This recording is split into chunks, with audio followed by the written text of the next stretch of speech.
দুনিয়ার যত হাজি আছে নবীর রওজার পাশে দাঁড়ায় যখন আখেরি সালাম দেয়, হাজিরে বলতে হয় না, হাজিরে চোখের পানি কেন ছাড়ো? হাজির চোখের পানিগুলা দর দর করে লেবুর রসের মতো ঝরতে থাকে। হাজি মনে মনে ভাবে, নবীজি কেন মদিনায় জন্ম নিলাম না গো, কেন মক্কার ভূখণ্ডে জন্ম নিলাম না? ইমাম মালিক রহমাতুল্লাহ আলাইহি জন্ম নিয়েছে কাবা ঘরের কেবলই দক্ষিণ পাশে। বাবা ইমাম মালিক রহমাতুল্লাহ আলাইহি মক্কায় জন্ম নেওয়ার পরেও কোনোদিন মক্কায় থাকেন নাই, উনি মদিনায় চলিয়ে গেছেন।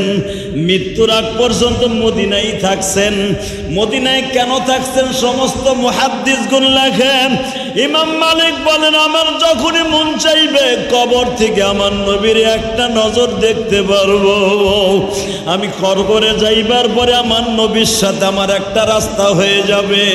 কারণ দুনিয়ার যেই দেশে যেই উম্মাত জন্ম নিছে ওই উম্মাতের সাথে তার কবরের সাথে নবীর একটা রওজা হবে। আমি ইমাম মালিক যদি মসজিদ নববীর পাশে জান্নাতুল বাকি কবরস্থানে আমার কবর হয়, আমি আমার নবীরে পাঁচ বেলা দেখতে পারবো। নবীর মসজিদ নববী থেকে যখন আজান হবে, আমার নবী তো বলতে থাকে, উম্মাতেরা রে, আমার কষ্ট ঘাম ঝরানো মসজিদে নববী, এই মসজিদে যারা এক ওয়াক্ত নামাজ পড়বা 50,000 ওয়াক্ত নামাজ পড়ার সওয়াব হয়ে যাবে। ইমাম মালিক রহমাতুল্লাহ আলাইহি বলেন, হাজিরা যখন নবীর রওজার পাশে দাঁড়ায়া সালাম দেয় গো, প্রত্যেকটা হাজির সালামের জবাব আমার নবী নিজের মুখ থেকে দেয় গো বাবা। যখন হাজি কোন দেশের হাজি যায় নবীর রওজায় সালাম দেয়, আমার নবী বলে, উম্মতরে যাও, হয়তো বেঁচে থাকলে আবার তোর সাথে দেখা হবে, আর যদি দুনিয়ায় দেখা না হয় দেখা হবে রোজে মাহশর। কারণ এই মাসলা তো আমি ইলিয়াস রহমান জিহাদি জানি। নবীর রওজার পাশে দাঁড়াই ভাবে চোখটা বন্ধ করে বললাম, নবীজি বাংলাদেশে চলিয়া যায়। গত জুমায় বাবা রসুলের রওজার পাশে নামাজ পড়ছি, জুমার নামাজ।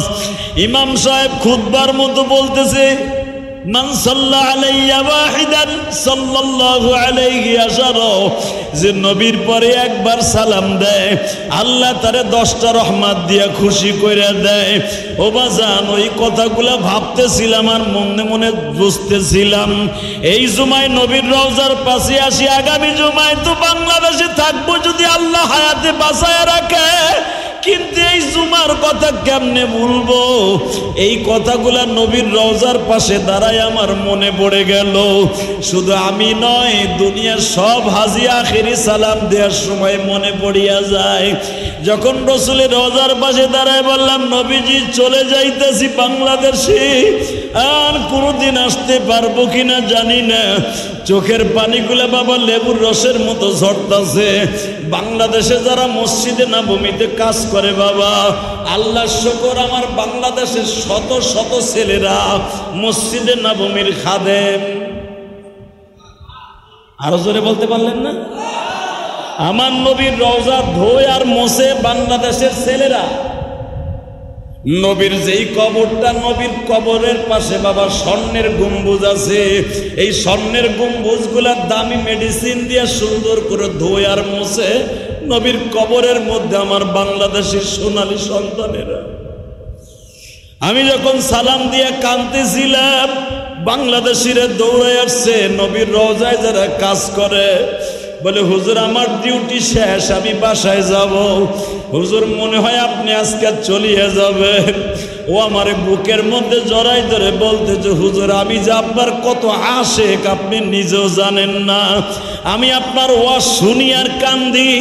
আমি বললাম, আজকে আমি নবীর রওজার পাশে দাঁড়ায় কান্দি, তুই আমার ওয়াজ শুনে কান্দোস। ও আমার মাজাটা শক্ত করে ধরে বলে, হুজুর এই হাতটা দিয়া সবে মাত্র নবীর রওজার ভিতরে ধুইয়া মুইসা আসছি। আমি ওর হাতের মধ্যে চুমা দিয়া বললাম, তোর কত বড় সৌভাগ্য, যেই মানুষটারে পৃথিবীর শ্রেষ্ঠ মানুষ হিসাবে আল্লাহ বানিয়েছে, ওই মানুষটার রওজা তুই ধরস আর মোছস, তোর কত দাম। তুই আমার আল্লাহর কাছে বলি, যখনই নবীর রওজার ভিতরে ঢুকবি, আমি ইলিয়াসুর রহমান জিহাদির সালামটা পৌঁছে দিবি। আমি যেখানে জুমা পড়াবো, আমার মুসল্লিদের পক্ষ থেকে সালাম দিয়ে দিবি। ও আমার সাথে ওয়াদা করছে, হুজুর আমি যতবার যাব, আমি আপনার পক্ষ থেকে নবীর রওজায় সালাম দিয়ে দিব। বাজানরে, নবীর রওজার পাশে বসে যখন সালাম দেয়া হয়, আমার নবী সালামটাকে ক্যাশ বলের মতো ধরিয়া বলে, উম্মত রে তুই চিন্তা করিস না, তুই আমার রওজার পাশে দাঁড়ায় সালাম দিস, আমি নবী কিয়ামতের মাঠে চুম্বকের মতো টান দিয়ে আমি তোর পাশে নিয়ে আসব, এবং তোর সাথে যারা থাকবে তাদেরকেও আমি একসাথে জান্নাতের গাড়িতে উঠাইয়া দিব। আরো জোরে বলেন। এই জন্যই তো বাবা, হাজির দোয়া 40 দিন পর্যন্ত ডাইরেক্ট কবুল হয়। হাজির সমস্ত কিছু আমার আল্লাহর কাছে কবুল হয়। এই যে মাথার চুলটা দেখতেছেন, এই চুলটা কিন্তু বাংলাদেশে আসার পরও বেলটও লাগাই নাই বাবা। হাজি 40 দিন অন্তত কোনো হাজি এই চুলের মধ্যে কোনো বেলেট লাগায় না, কারণ এই চুলের সাথে কাবা ঘরের বাতাস লাগানো আছে, এই চুলের সাথে বাবা রসুলের রওজার বাতাস লাগানো আছে। আমি শুধু আপনাদের সামনে বিশ্ব নবীর চিত্রটা রবিউল আউয়াল মাসে তুলে ধরতে চাই। মা আমিনা বলেন, ঘরের ছাদ যখন সরিয়ে গেল, 4 জন মহিলার নাম আছে। 4 জন মহিলাকে আমি জীবনে কোনোদিন দেখি নাই। আরো জোরে কর। 1 নম্বরে যে নামছে, আমার ভিতরে একটু ভয় পাই নাই। আমারে আসিয়াই পরিচয় দিচ্ছে, লা তাখাফ ওয়ালা তাহজান ইন্নাল্লাহা মা'না। ভয় পাইও না, ঘাবড়াইও না, চিন্তা করো না। আমেনা, আমেনা বিনতে আব্দুল ওহাব, ভয় পাইও না, চিন্তাও করিও না। আমি হলাম তোমার আদি মাতা মা হাওয়া। এই সুবহানাল্লাহ, আস্তে কইলে জবান কাইরানি বলা। মা আমেনা আশ্চর্য হয়ে গেল, আপনার নাম মা হাওয়া? হ্যাঁ। আপনি কেমনে আসলেন? ও হাওয়া, তুমি জানো না রে হাওয়া, তোমার বাবা আদম তার কবর শ্রীলঙ্কায়, আর আমার কবর হলো মক্কায়। কেন জানো? আমার কবর জেদ্দায় আমি কেন রাখছি? আমি যখন আসমানে ছিলাম, গন্ধম ফল খেয়ে ফেলেছি, তোমার বাবা আদম রে ফুসলাই আমি খাওয়াইছি, 2 জনকে জান্নাত থেকে বের করে দিছে। তখন আমি আরশে আজিমের ভিতরে একটা নাম দেখছি, যেই নামটা একটু পরেই দুনিয়ায় আসবে। আরো জোরে কন, আমিনা রে আমিনা। যেই নামের খাতিরে তামাম পৃথিবী বানিয়েছে আমার মাওলা। তোমার বাবা আদম আর আমি মা হাওয়া জান্নাতের ভিতরে যখন বাইতুল মামুরে নামাজ পড়ার জন্য যাইতাম, আমাদের উপরে 5 ওয়াক্ত নামাজ ফরজ ছিল না, আমাদের পরে নামাজ ছিল মাত্র 3 ওয়াক্ত। 3 ওয়াক্ত নামাজে যাইতাম। 3 ওয়াক্ত নামাজে যাইবার পরে দেখতাম সবুজ গম্বুজের ভিতরে একটা নাম সবুজ অক্ষরে স্বর্ণের নেম প্লেটের মধ্যে ভাসিয়া উঠত। মাওলাকে বারবার জিজ্ঞাসা করতাম, মালিক ওই নামটা কার গো? যেই নামটা বারবার বাইতুল মামুরের ভিতরে চমকায়, নূরের আলোর মধ্যে চমকায়। আমার আল্লাহ বলতেন, মা কানা মুহাম্মাদুন নাবা হাদিম মির রিজালিকুম ওয়ালাকির রাসূলুল্লাহি ওয়া খাতামান নাবিয়্যিন ওয়া কানা আল্লাহু। আমার আল্লাহ যখন বলতেছে, আদম রে, যার নামটা চমকাইতেছে এই নামটা আর কারো নয়, তোমার সন্তানের মধ্যেই হবে, তার নাম হবে মুহাম্মদ, তার বাবার নাম হবে আব্দুল্লাহ, মার নাম হবে আমেনা। তখনই আমি মনে মনে ভাবছিলাম, ওই নামের বরকত যদি আমি হাওয়ার গর্ভে আসতো, কিন্তু আমার গর্বে তো আসবে না, তোমার নাম তো আগের থেকে আমার মাওলাই বলে দিয়েছে। সেদিন থেকে আমি আল্লাহর কাছে দোয়া করছিলাম, আল্লাহ তুমি অন্তত তাকে যদি আমার গর্বে নাহি দাও, কিন্তু ইনি যার গর্বে জন্মগ্রহণ করবে অন্তত ওই মহিলাটারে আমার একটু দেখাইও। সুবহানাল্লাহ, বাইতে যায় কই আরো জোরে কোন। ও আমিনা, আমিনা তোমারে দেখার শখ আমারে জান্নাতের ভিতরে ছিল, আল্লাহর সাথে ওয়াদা ছিল তোমার একটু আমি দুনিয়ায় থাকাকালীন দেখবো তুমি কত দামি। এখন চোখের পানি ছেড়ে দেবেন গো বাবা। নবীর কথা শুনে যদি কারো চোখ দিয়ে অঝরে পানি ঝরে, জীবনে একবার হলো মদিনায় যাইতে পারবেন। মা হাওয়া যদি আমার নবী আসার হাজার হাজার বছর আগে আমিনারে দেখতে চায় গো বাবা, হাওয়ারে যদি স্বপ্নের ভিতরে বাস্তবে মা আমিনারে দেখাইতে পারে, আপনি যদি আমার বিশ্ব নবীর মাকে দেখার ইচ্ছা পোষণ করেন, আমার নবীরে স্বপ্নে দেখার ইচ্ছা পোষণ করেন, আমি আল্লাহর জাতের কসম করে বললাম স্বপ্নের ভিতরে আমার বিশ্ব নবীর দিদার লাভ হয়ে যাবে। মা হাওয়া হাজার হাজার বছর আগে বলছিল, আল্লাহ এই মহামানব যেই মহিলার গর্ভে আসবে ওই মহিলার জীবনে একটা বার আমার একটু দেখাইও। আমিনা রে, আমি জান্নাতের ভিতরে বসে তোমার চেহারাটা দেখতে পারছিলাম। আমিনা, আমি হলাম হাওয়া। মা হাওয়া স্তব্ধ হয়ে গেলেন। একটু পরেই দেখা যাইতেছে নামতাছে বাবা, ওনার নাম আর কেউ নয়, উনিও দেখতাছে একই সাইজের, একটু খাটো কিন্তু চেহারা একই কোয়ালিটির, একই কোয়ালিটির চেহারা। মা আমিনা যখন প্রথম জনের পরিচয় পাইছে আর কোনো ভয় নাই, মনে মনে ভাবলেন মা হাওয়া যখন আসছে, মা তো আমার দুইজন, আর একজন মা মনে হয় আসছে। ঠিকই দেখা যায় একই কোয়ালিটির চেহারা, আগের মহিলার চেহারা তার চেহারা সেম সেম দেখা যায়। নামিয়েই জিজ্ঞাসা করে, আমিনা রে চিন্তা করিস না রে মা, আমি হইলাম পৃথিবীর জাতীয় মা হাজেরা। আপনি মা হাজেরা, আমার বাবা ইব্রাহিমের স্ত্রী? হ্যাঁ। ও মা, একটু পরেই দেখা যায় বাবা আর একজন মহিলা নিচে নামলেন।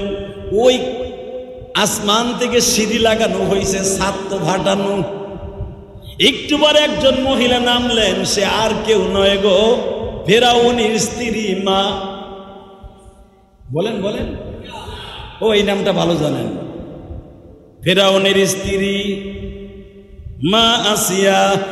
এইবার কিন্তু দুইজন বলছে আমি তোমার মা, কিন্তু এখন যিনি নামলেন মা আমিনা মনে মনে ভাবলেন মা তো দুইজন, হাওয়া একজন হলো আদিমাতা, হাজেরা হলো জাতির পিতার মা, জাতির জননী। জাতির জোরে কন, জাতির জননী কয়জন? হ্যাঁ না নতুন করে বাংলাদেশে আছে?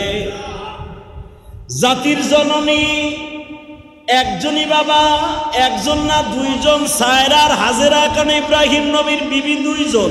আল্লাহু আকবার বলতে পারলেন না? জাতির জননী বাজান রে, সঙ্গে সঙ্গে মা আমিনা মনে মনে ভাবলেন জাতির জননী তো আসলো বুঝলাম, ইনি আবার কে? চেহারাতে একই কোয়ালিটির দেখা যায়।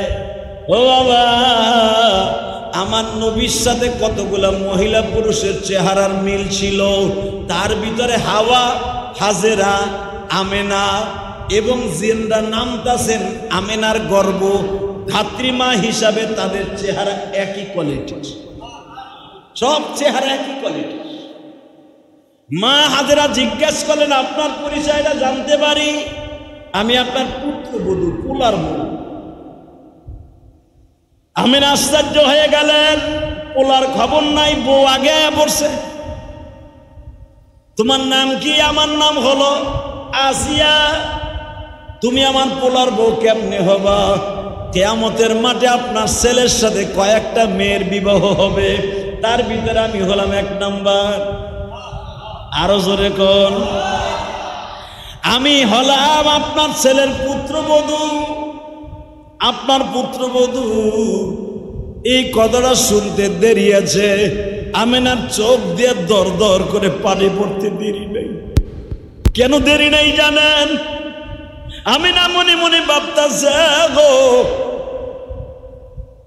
আমি মুহাম্মাদের মা হওয়ার পরে আমি তারে দেখলাম, আমার পোলার খবর নাই, পোলার বউ আয়া পড়ছে।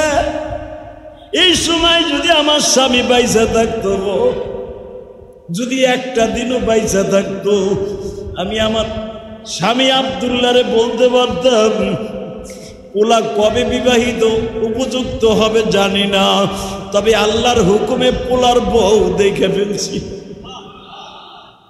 আরে আমার পুরা কপাল, আমি তাও বলতে পারলাম না। একটু পরে আর একটা মেয়ে নামলেন, নামিয়াই সালাম দিয়ে বলে, আসসালামু আলাইকুম আমেনা বিনত আব্দুল ওহাব উম্মি। ও আমেনা বিনত আব্দুল ওহাব, আব্দুল ওহাবের মেয়ে আমেনা। ও মা, আল্লাহর শান্তি আপনার পরে বর্ষিত হোক।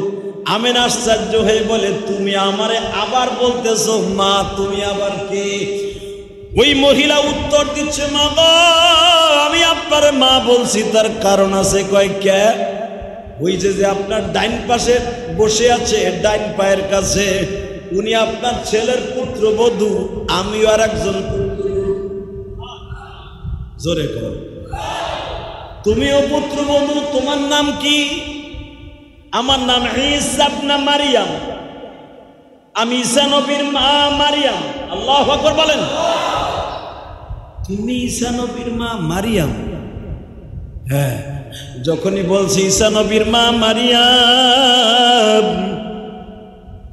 দার দার করে মা আমেনা চোখের পানি ছেড়ে দিলেন। আমি শুনতে পেয়েছি আপনার ছেলে, আপনার ছেলে আমার সন্তান ঈসা, আপনার সন্তান ঈসা আমার মুহাম্মদ উম্মত হইয়া শেষ জামানায় আসবে। আমি শুনছি ঈসা নবী আসমানে আছে, উনি তো কিয়ামতের 40 বছর আগে দুনিয়ায় আসবে। শুধু একটা কথার উত্তর দিবেন গো, আমার মুহাম্মদ কি তাহলে পৃথিবীর সমস্ত নবীর নবী? মা মারিয়াম বলে ফেললেন, 100% আপনার ছেলে সমস্ত নবীদের নবী, সমস্ত মানুষের শ্রেষ্ঠ মানুষ। এখন আপনারা উত্তর দেন, মারিয়াম যদি দুনিয়া আসার আগেই নবীর শ্রেষ্ঠ মানুষ ঘোষণা দেয়, ভারতের একজন পান্ডা, নাস্তিক, কুত্তা, এক পুরোহিত, একজন ব্রাহ্মণ আমার নবীকে গালি দিয়েছে, আমার নবীকে চরিত্রহীন বলে গালি দিয়েছে, নবীর চরিত্রে বলে ভেজাল ছিল, এই কথা বলেছে। ওই পুরোহিতরে বাংলার জমিনে নয়, পৃথিবীর যে প্রান্তেই থাকবে, ভারতের জমিন থেকে তারে উৎখাত করতে হবে। রাজি আছেন না নাই? বাংলার জমিন শুধু নয়, ভারতের জমিন শুধু নয়, পাকিস্তানের জমিন নয়, পৃথিবীর যে প্রান্তেই জন্ম নেবে, আমার নবীর যে গালি দিবে, নবীর চরিত্র নিয়ে কথা বলবে, ওর বিরুদ্ধে আমাদের আন্দোলন। আর জায়গায় পুঁতে ফেলবো, কথা ঠিক যাবে ঠিক। পৃথিবীর সব সৃষ্টিকুলের মধ্যে চরিত্রে ভেজাল থাকতে পারে, আমার নবীর চরিত্রের মধ্যে কোনো ভেজাল নাই। ভারতের পুরোহিতের কত বড় সাহস, ব্রাহ্মণের কত বড় সাহস, আকাডার দেশে জন্ম নিয়া যে আমার নবীরে গালি দিবি আর আশেকে রাসূল বলে এটা সহ্য করবে, এটা কখনো ভাবিস না। পৃথিবীর যে প্রান্তেই তুই থাকবি, তোর বিচার আল্লাহর জমিনে হবে। তোর জমিনে, পৃথিবীর যেই জমিন যার জন্য বানিয়েছে, এই জমিনে তোর বিচার হবে, তোর বিচার এই জমিনে হবে। ভারত সরকারকে বলবো, আপনার ওই পুরোহিতকে অতি তাড়াতাড়ি বিচারের কাঠগড়ায় দাঁড় করান। বাংলাদেশের মুসলমান প্রতিটা জেলায় জেলায় এই পুরোহিতের বিরুদ্ধে আন্দোলন গড়ে তুলছে। এমনকি ভারত, দিল্লি, নয়া দিল্লি, ওল্ড দিল্লি, প্রত্যেকটা দিল্লির রাস্তাঘাট লং মার্চ 1-2 কিলোমিটার নয়, প্রায় 100 কিলোমিটার রাস্তা মুসলমান পায়ে হেঁটে দিল্লির মসনদকে ঘেরাও করেছে। কারণ এরা আশেকে রাসূল। আর আশেকে রাসূলদের স্পিরিট আপনারা দেখেছেন, সেই দিল্লি 100 কিলোমিটার রাস্তা পর্যন্ত এদের লাইন চলে গেছে আশেকে রাসূলদের। তাদের একটাই কথা, আমার নবীকে যারা অপমান করেছে ভারতবর্ষে তাদের থাকার অধিকার নাই। ভারতের ভিতরে যদি নবীকে গালি দিয়ে আমার নবীর চরিত্র নিয়ে কথা বলে যদি তারা বিচারের দাবি রাখতে পারে, আমরা রসুলের ভালোবাসা আছে, রসুলকে ভালোবাসি, আমরাও কি বেঈমানের বিরুদ্ধে আন্দোলন করতে পারি না? কি বলেন, পারি না? পারি তো ইনশাআল্লাহ। এই মুসলমান, আপনি ভাবতে পারেন এটা তো আমার দেশে নয়, এখান থেকে আন্দোলন করলে কি হবে? সারা পৃথিবীতে দেখায় দিব, সারা পৃথিবীতে যে নবীর আশেক শুধু দিল্লিতে নয়, আসামে নয়, আসাম রাজ্য নয়, বেঙ্গলে নয়, সারা পৃথিবীতে নবীর আশেক আছে। এই উমরায় যে দেখলাম সৌদি আরবের মানুষগুলো ওই পরহিতকে প্রতিবাদ করেছে। এবং শুধু তাই নয়, মক্কার যত ইমাম আছে, 2টা জুমাই তো পেয়েছি, মক্কায় একটা, মদিনায় একটা, প্রত্যেকটা খুতবার ভিতরে ইমাম সাহেব বলেছে আমার বিশ্বনবীর ইজ্জত, আমার বিশ্বনবীর সম্মান পৃথিবীর শ্রেষ্ঠ সম্মান।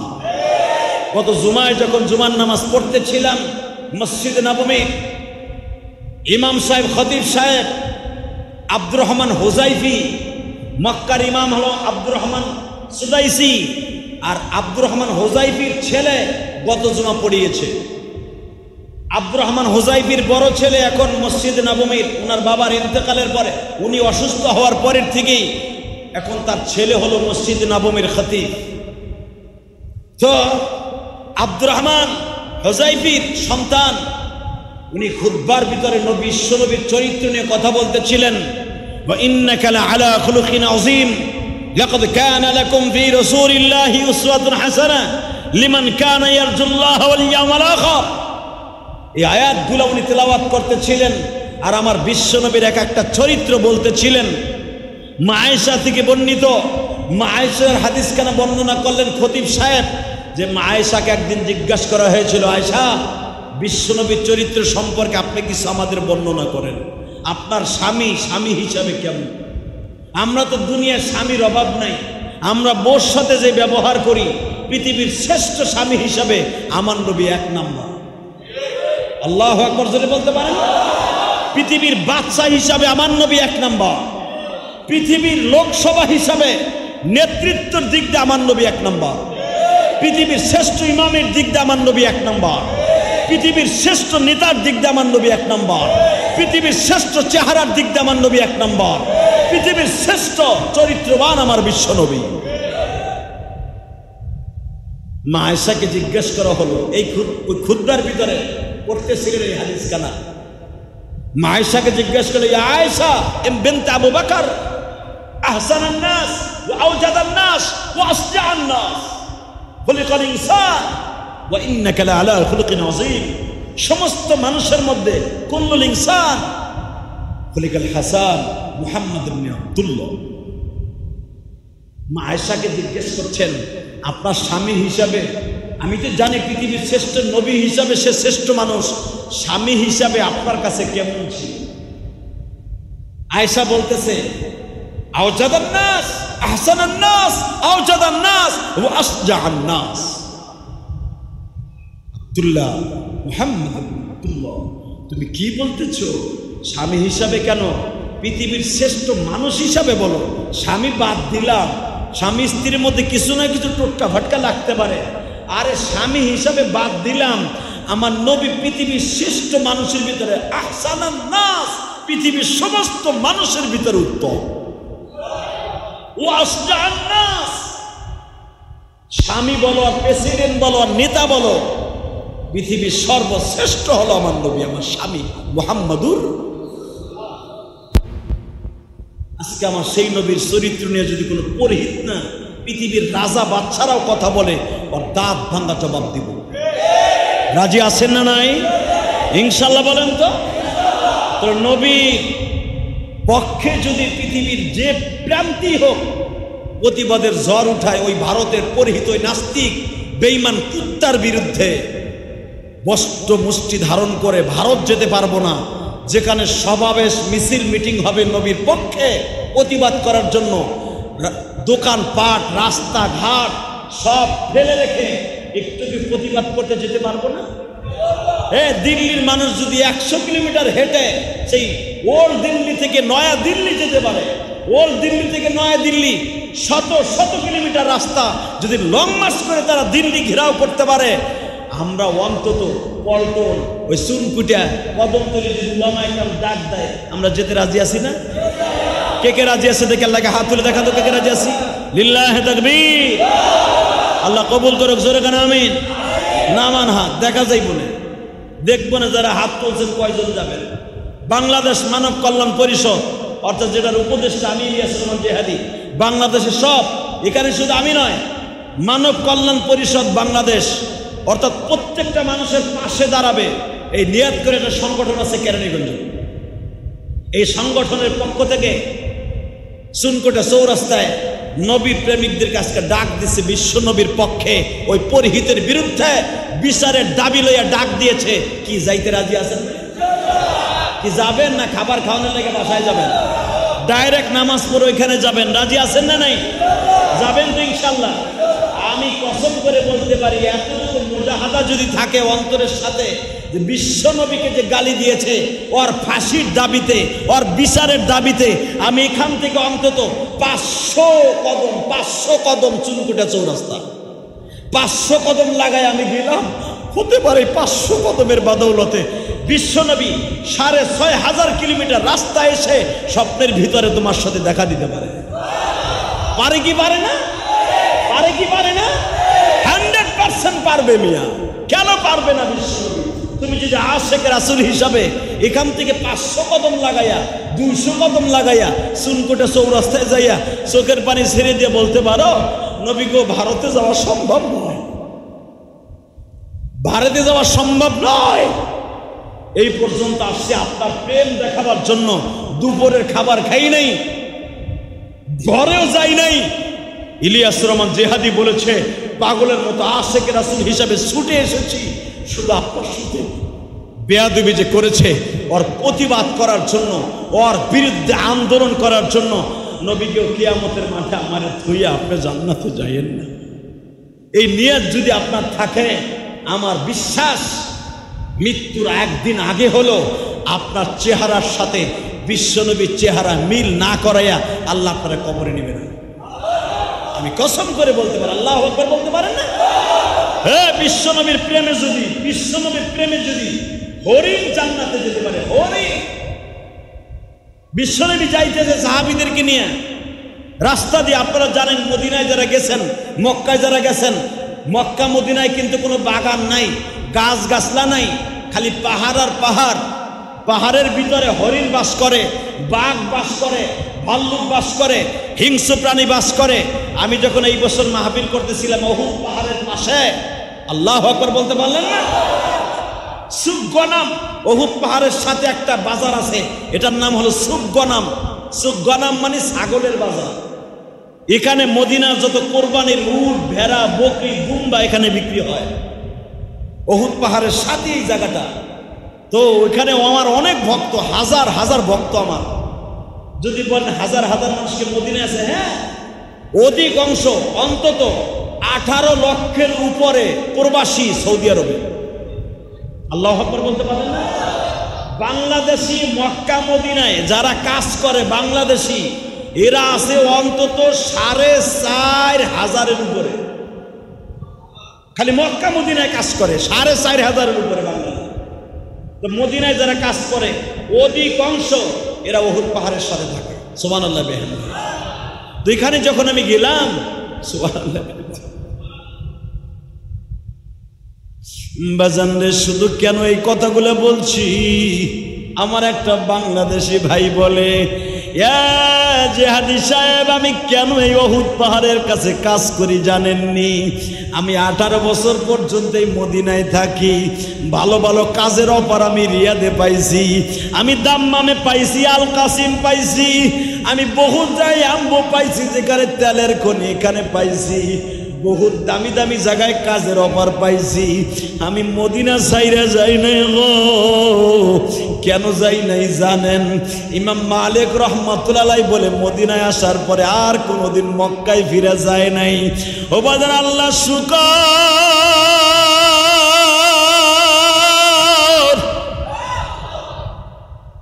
এই বছর উমরায় যাওয়ার পরে কুমিল্লা দেবিদ্বারে একজন হাজী মারা গেছে। বাজান রে, ছোট্ট মেয়েটারে সাথে লয়ে গেছে, বিবিরে লয়ে গেছে, মেয়ের জামাই সাথে লয়ে গেছে, 12 বছরের নাতিটাও সাথে লয়ে গেছে। তাদের ফ্যামিলিতে 5 জন উমরায় গেছে। ও বাবা, আমার সাথে দেখা। যখন লাশটা তারা দাফন করে আমার কাছে আসছে, হুজুর আমার শ্বশুরকে দাফন করে আসে।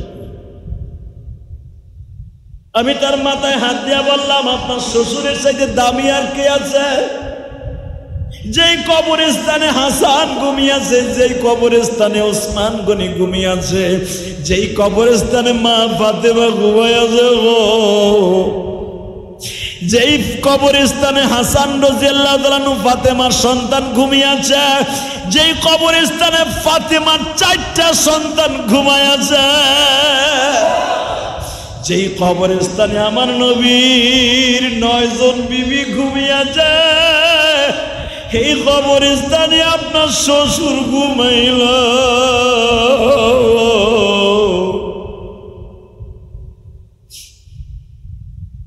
যেই হাজিটা মারা গেছে, ছোট্ট মেয়েটারে নিয়ে গেছে। বাবা এখনো বিবাহ হয় নাই, ছোট্ট মেয়ে মানে 15-16 বছর হবে।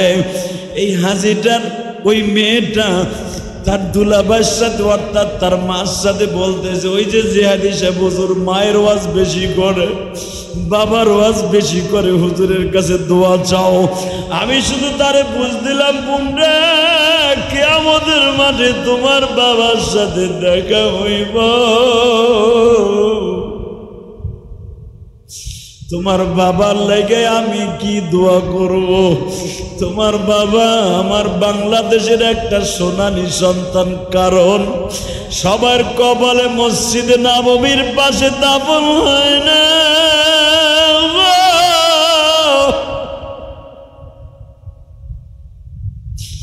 মেয়েটারে যতই বুঝ দেই বাবা, কোন রকম বুঝ মানে না। বোরকার ভাগ দিয়ে কাইন্দা কাইন্দা বলে,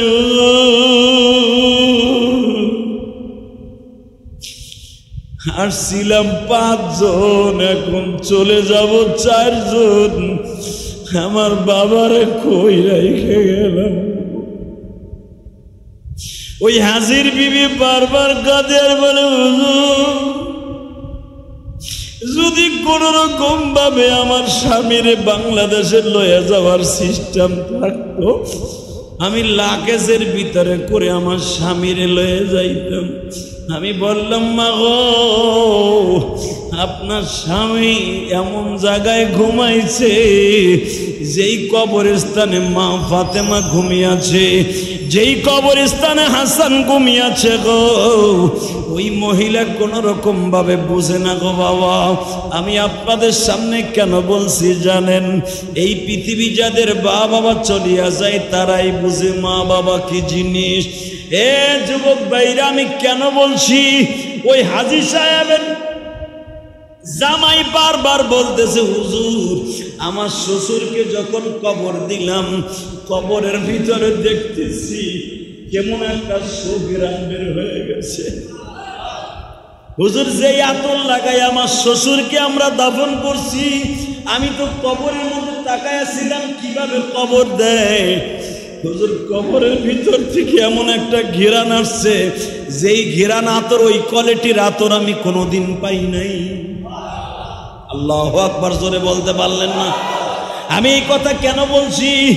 ওই জান্নাতুল বাকি কবরস্থানে বিশ্বনবী বলেন, এমন একটা মানুষ নাই যদি ঈমান থাকে আমার আশিকে রাসূল হয়, ওরে যখন এখানে কবর দিবে, ওই কবর দেওয়ার সাথে সাথেই আমি নবীর রওজার সাথে তার রওজার সাথে যোগাযোগ হয়ে যাবে। বাজান, আপনাদের খেদমত আরজ করতে চাই, বেশি সময় কথা বলবো না, শুধু একটা কথার উত্তর দেবেন, বিশ্বনবীর সাথে জান্নাতে যাওয়ার নিয়ত আছে না নাই? সবাই আছে ইনশাল্লাহ? বলেন, নবীরে স্বপ্নে দেখার নিয়ত আছে না নাই? যদি বিশ্বনবীকে স্বপ্নে দেখার নিয়ত থাকে, এখন রেডি হন। নবীরে পৃথিবীর যে প্রান্তে গালি দেবে ওরা জ্যান্তা পুঁতে ফেলবো। বাংলার জমিনে যদি কেরানীগঞ্জের জমিনে কেউ আমার নবীর চরিত্র নিয়ে কথা বলে, আর জায়গায় হাত পা ভেঙে দিন। কথা বলেন না কেন? এখন তো গালি দিছে ভারতে, ওরা তো আর কিছু করার নাই। ওই হিন্দু ব্রাহ্মণ পরহিত, ওই বেঈমানের বাচ্চা কুত্তা।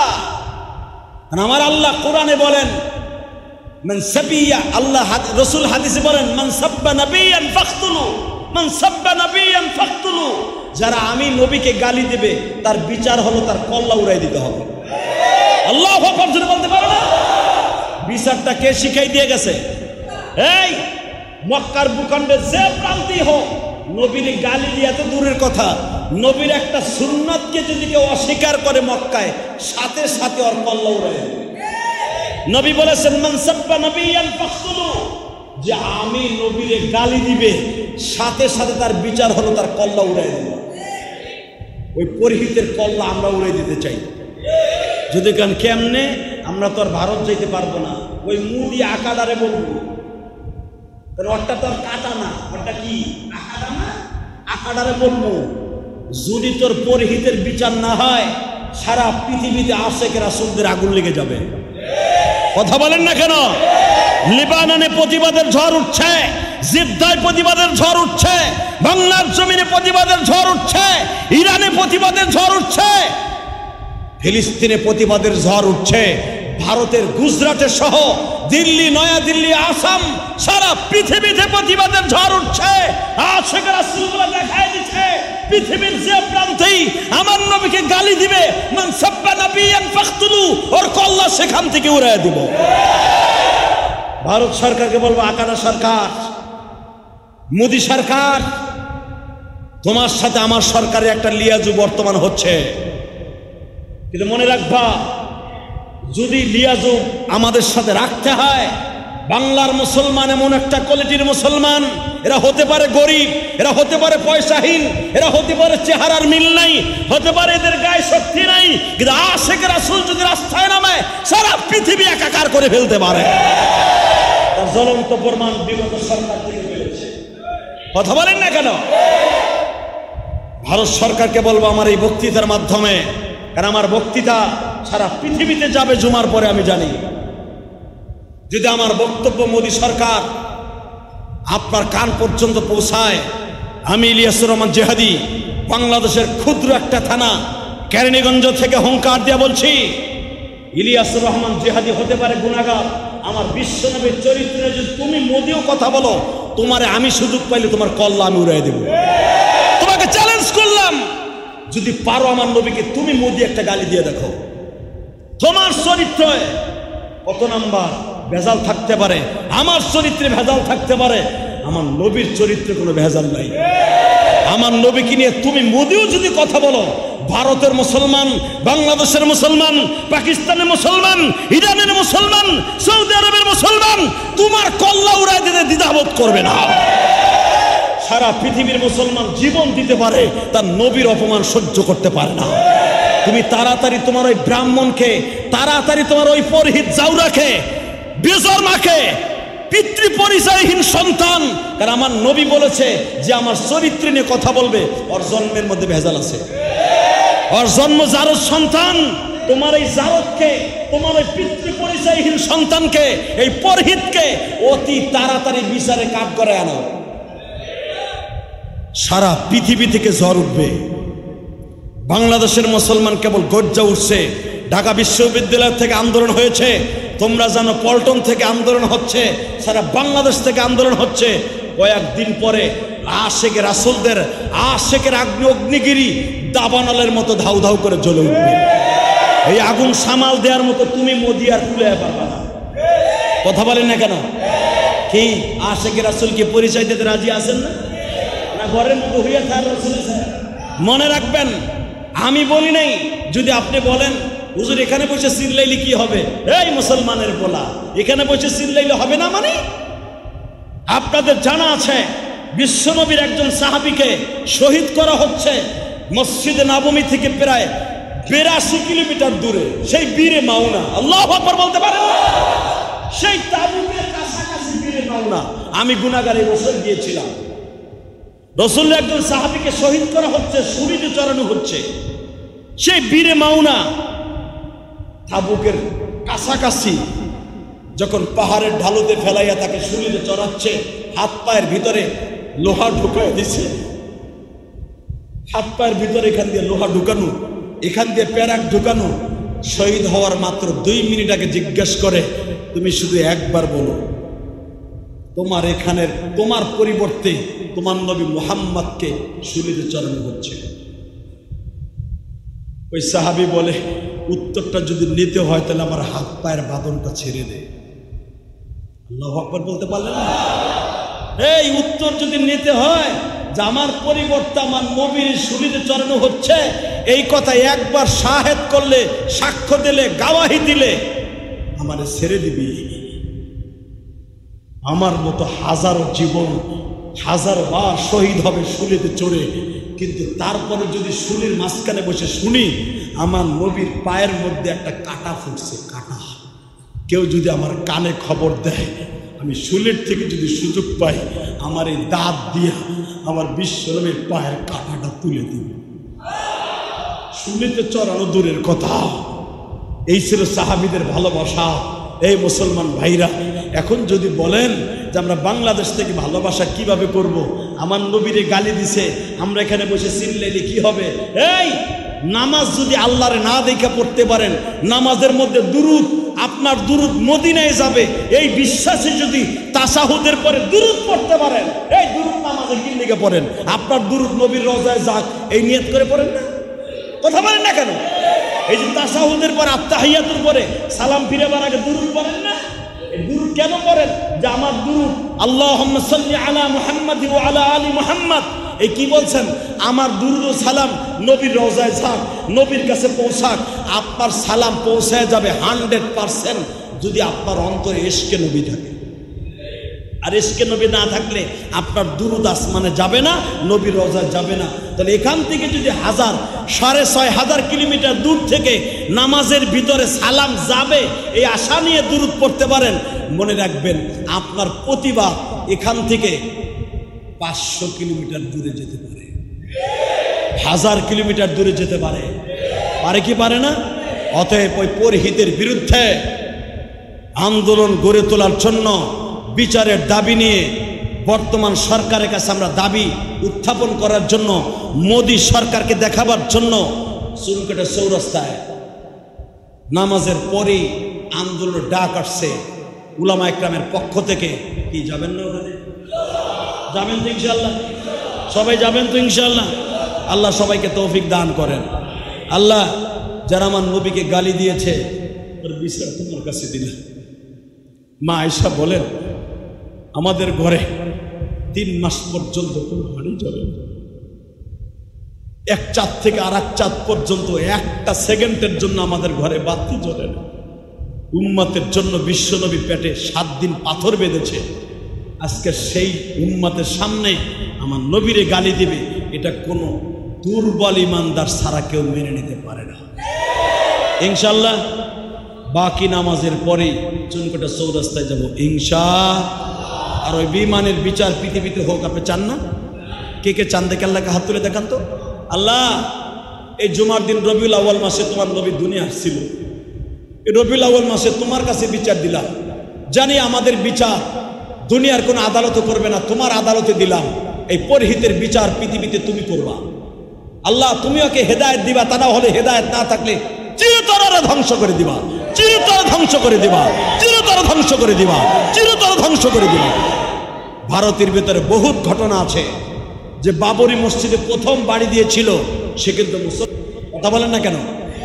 এবং ভারতের ভিতরে বিশ্ব নবীকে যে সর্বপ্রথম নবীকে গালি দিয়েছিল সে কিন্তু মুসলমান হয়েছিল। সে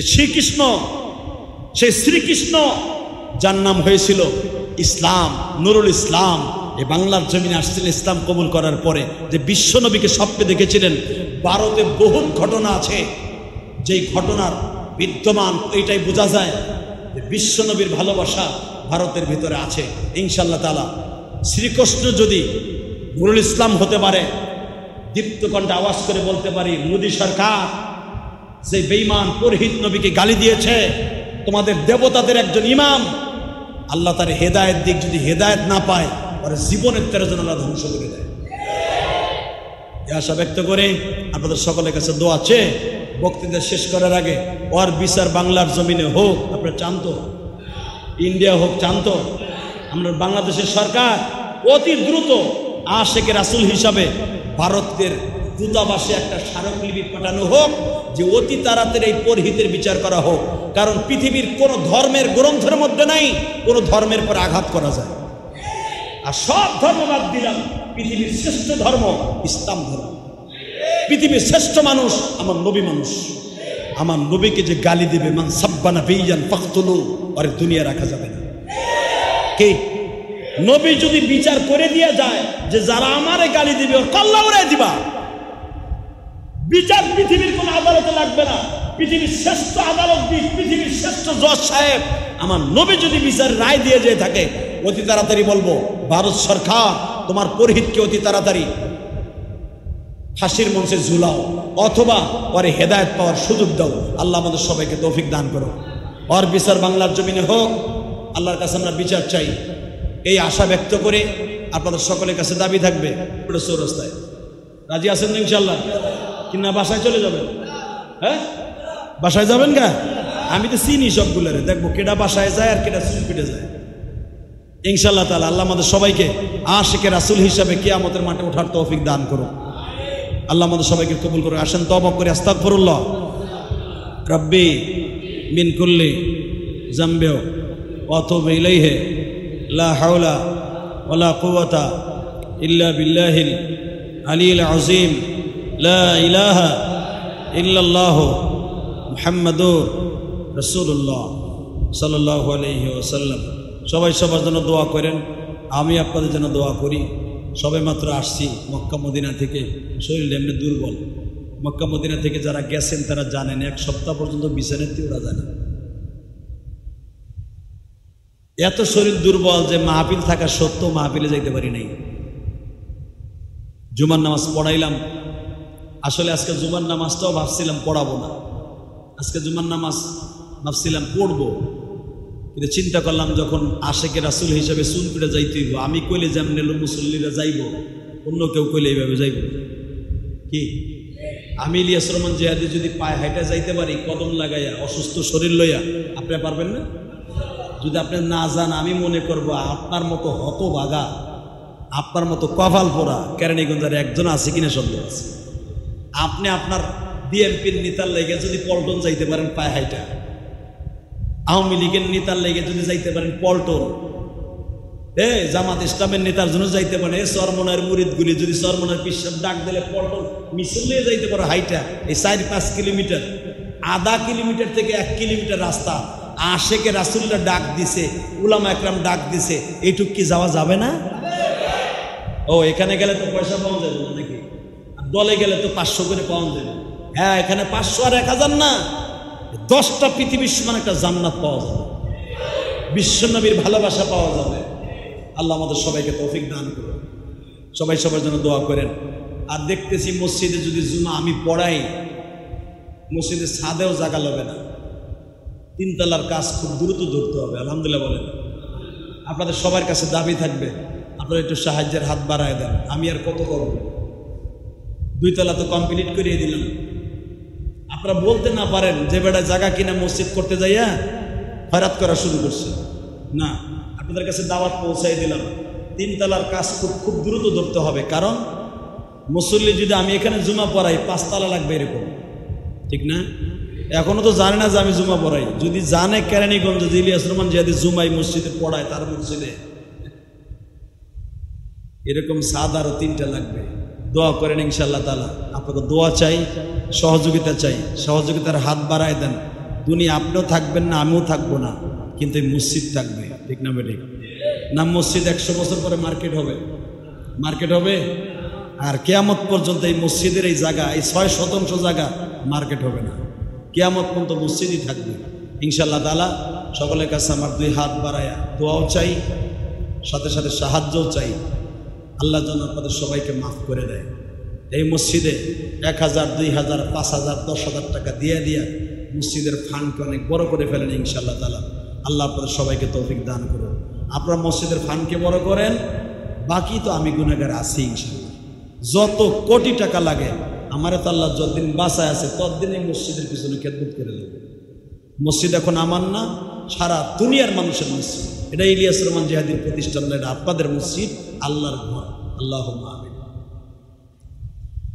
ربنا ظلمنا أنفسنا وإن لم تغفر لنا وترحمنا لنكونن من الخاسرين. ربنا فاغفر لنا ذنوبنا وكفر عنا سيئاتنا وتوفنا مع الأبرار.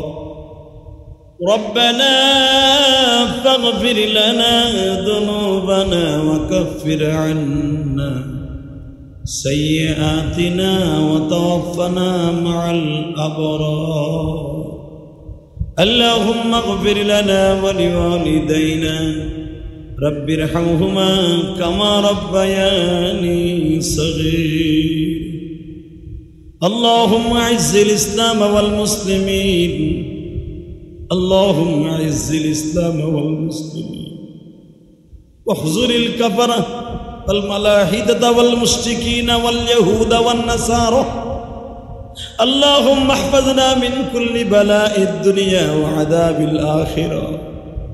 رب العالمين সবে মাত্র তোমার নবীর রওজায় সালাম দিয়ে আসলাম।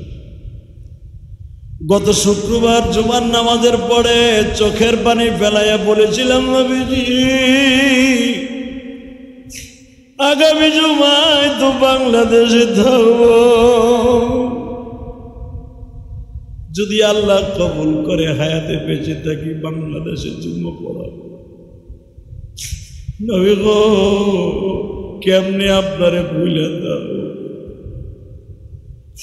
দুনিয়ার সব আশিক গুলা তো কিয়ামতের মাঠে আপনার এই মদিনায় দৌড়ে আসতে হবে। নবী যদি আমার কবরটা আপনার এই মদিনায় হইতো তাইলে তো আর বাংলাদেশ থেকে দৌড়ায় আসা লাগতো না।